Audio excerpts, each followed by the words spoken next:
ചില കുടുംബ ബന്ധങ്ങളിലൊക്കെ ഉണ്ടാകുന്ന പ്രശ്നങ്ങൾ നിമിഷത്തോടെ തീരുമ്പോൾ നമുക്ക് എന്തൊരു സന്തോഷമായിരിക്കും അല്ലേ.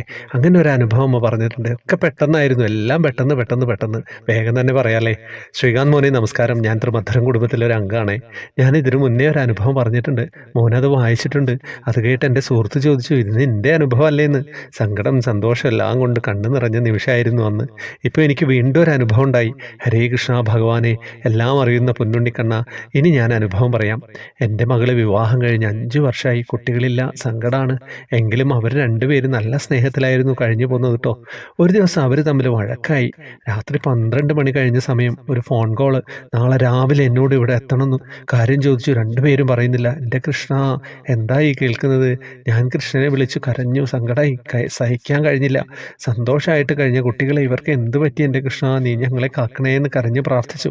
ഭഗവാനെ, രാവിലെ 7 മണിയായപ്പോൾ വിളിച്ചിട്ട് പറയുന്നു, അമ്മേ, ഒരു പ്രശ്നമില്ല കേട്ടോ, ഞങ്ങളത് പറഞ്ഞു തീർത്തു, ഇവിടെ ഒരു പ്രശ്നമില്ല എന്ന്. എൻ്റെ കണ്ണാ, നീ എന്നെ കൈവിട്ടില്ലല്ലോ, നീ എൻ്റെ പ്രാർത്ഥന കേട്ടല്ലോ ഭഗവാനെ. അപ്പോൾ തന്നെ ഞാൻ തീരുമാനിച്ചു, ഈ സന്തോഷം, ഈ അനുഭവം, എൻ്റെ പൊന്നുണ്ണി കണ്ണൻ്റെ അനുഗ്രഹം എല്ലാവരെയും ത്രിമധുരത്തിലൂടെ അറിയിക്കണമെന്ന്. ഹരേ കൃഷ്ണ. അമ്മയുടെ സന്തോഷം, നമ്മുടെ സന്തോഷം, മക്കളുടെ സന്തോഷം, എല്ലാവരുടെയും സന്തോഷം അല്ലേ. എന്താ കഥ. എങ്ങനെയാണ് അനുഭവങ്ങളൊക്കെ വരുന്നത്, എല്ലാവരിലേക്കും എത്തിക്കുക കേട്ടോ. വേറെ വിശേഷമൊന്നുമില്ല എന്ന് വിചാരിക്കുന്നു. ഗ്രൂപ്പിൽ വരേണ്ടതും ഗ്രൂപ്പിലെ വിശേഷങ്ങളും കാര്യങ്ങളൊക്കെ എല്ലാവർക്കും അറിയാം. ജോയിൻ ബട്ടണിലൂടെ വരിക കേട്ടോ. ഹരേ കൃഷ്ണ.